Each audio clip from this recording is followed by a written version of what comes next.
Hi ಎಲ್ಲರಿಗೂ ನಮಸ್ಕಾರ. Sai healthy ಕಿಚನ್ಗೆ ಸ್ವಾಗತ. ನಾನು ಒಂದು ಹೆಲ್ದಿ ಆ್ಯಂಡ್ ಟೇಸ್ಟಿ ಮೇಕೆ ತಲೆಕಾಲು ಸಾಂಬಾರು ಮಾಡ್ತಾಯಿದ್ದೀನಿ ನಮ್ಮ ಹಳ್ಳಿ ಸ್ಟೈಲಲ್ಲಿ.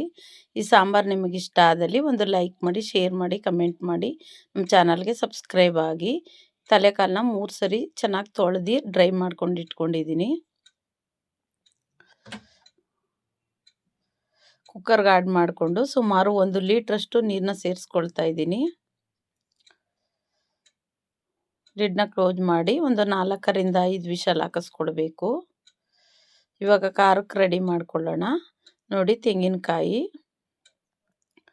ಒಂದು ಅರ್ಧ ಹೋಳು ಹಾಕಿದ್ದೀನಿ. ಮತ್ತು ಕಡಲೆ, ಗೋಡಂಬಿ ಒಂದು 4ರಿಂದ 5, 1-2 ಸ್ಪೂನಷ್ಟು ಎಳ್ಳು, 1 ಸ್ಪೂನಷ್ಟು ಗಸಗಸೆ, ಮತ್ತು ಚಕ್ಕೆ, ಮಟನ್ ಸಾಂಬಾರು ಪುಡಿ,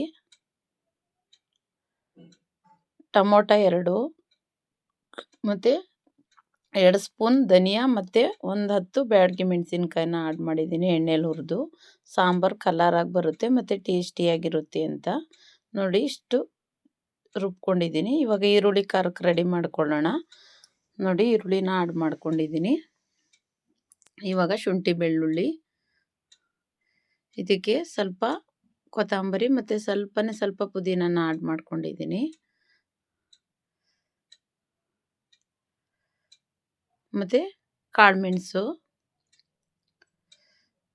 ಅರಿಶಿನ, ಕೊನೆ ಅರಿಶಿನ ಕುಟ್ಟಿ ಆಡ್ ಮಾಡ್ಕೊಂಡಿದ್ದೀನಿ. ಈ ಥರ ರುಬ್ಕೊಂಡು ರೆಡಿ ಮಾಡ್ಕೊಂಡಿದ್ದೀನಿ. ಇವಾಗ ಕಂಪ್ಲೀಟಾಗಿ ತಣ್ಣಗಾಗಿದೆ. ಚೆನ್ನಾಗಿ ತಲೆಕಾಲೆಲ್ಲ ಚೆನ್ನಾಗಿ ಸಾಫ್ಟಾಗಿ ಬೆಂದಿದೆ. ನೋಡಿ, ಚೆನ್ನಾಗಿ ಸಾಫ್ಟಾಗಿದೆ. ಇವಾಗ ಒಂದು ಬೌಲ್ ಇಟ್ಕೊಂಡು ಅದಕ್ಕೆ ಕುಕ್ಕಿಂಗ್ ಆಯಿಲ್ ಆಡ್ ಮಾಡ್ಕೊಳ್ತಾ ಇದ್ದೀನಿ. ಅದು ಬಿಸಿ ಆದಮೇಲೆ ಈ ಗ್ರೀನ್ ಪೇಸ್ಟ್ ರೆಡಿ ಮಾಡ್ಕೊಂಡಿದ್ವಲ್ಲ ಅದನ್ನು ಹಾಕಿ ಒಂದು ಹಸಿ ವಾಸನೆ ಹೋಗೋವರೆಗೂ ಚೆನ್ನಾಗಿ ಫ್ರೈ ಮಾಡ್ಕೊಳ್ಬೇಕು.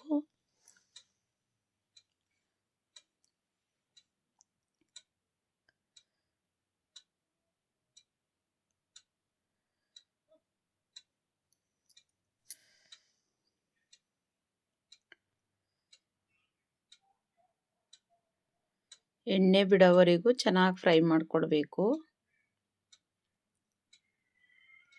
ಇವಾಗ ತಲೆಕಾಲನ್ನ ಸೋದಿಸ್ಕೊಂಡು ಆಡ್ ಮಾಡ್ಕೊಳ್ತಾ ಇದ್ದೀನಿ. ಚೆನ್ನಾಗಿ ಹಸಿ ವಾಸನೆ ಹೋಗೋವರೆಗೂ ಫ್ರೈ ಮಾಡ್ಕೊಳ್ಬೇಕು ತಲೆಕಾಲನ್ನು ಕೂಡ.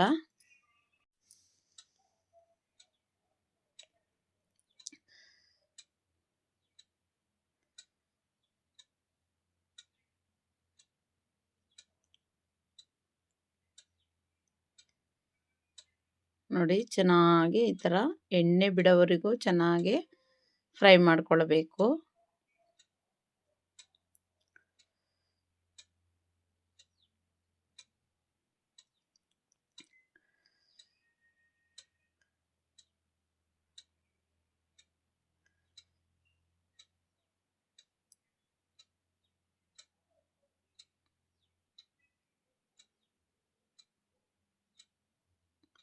ಉಪ್ಪು ಖಾರ ಎಲ್ಲ ಚೆನ್ನಾಗಿ ಹಿಡಿಬೇಕು. ಕಾಳುಮೆಣಸು ಹಾಕಿರೋದ್ರಿಂದ ಈಗ ರುಚಿಗೆ ತಕ್ಕಷ್ಟು ಉಪ್ಪನ್ನ ಸೇರಿಸ್ಕೊಳ್ತಾ ಇದ್ದೀನಿ.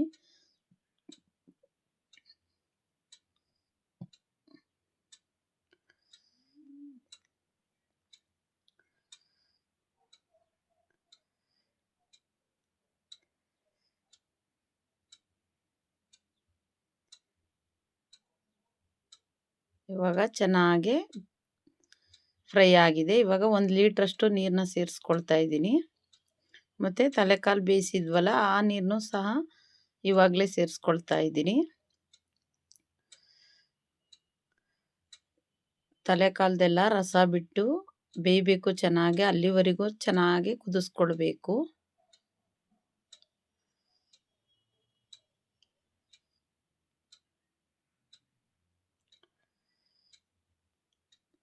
ನೋಡಿ, ಇವಾಗ ಚೆನ್ನಾಗಿ ಕುದಿ ಬಂದಿದೆ, ರಸ ಎಲ್ಲ ಬಿಟ್ಟಿದೆ. ಇವಾಗ ರೆಡ್ ಪೇಸ್ಟ್ನ ಆಡ್ ಮಾಡ್ಕೊಳ್ತಾ ಇದ್ದೀನಿ. ಮಟನ್ ಸಾಂಬಾರು ಪುಡಿ, ಕಾಯಿ ಗಸಗಸೆ ಎಲ್ಲ ಆಡಿಸಿದ್ವಲ್ಲ ಅದನ್ನು ಆಡ್ ಮಾಡ್ಕೊಳ್ತಾ ಇದ್ದೀನಿ.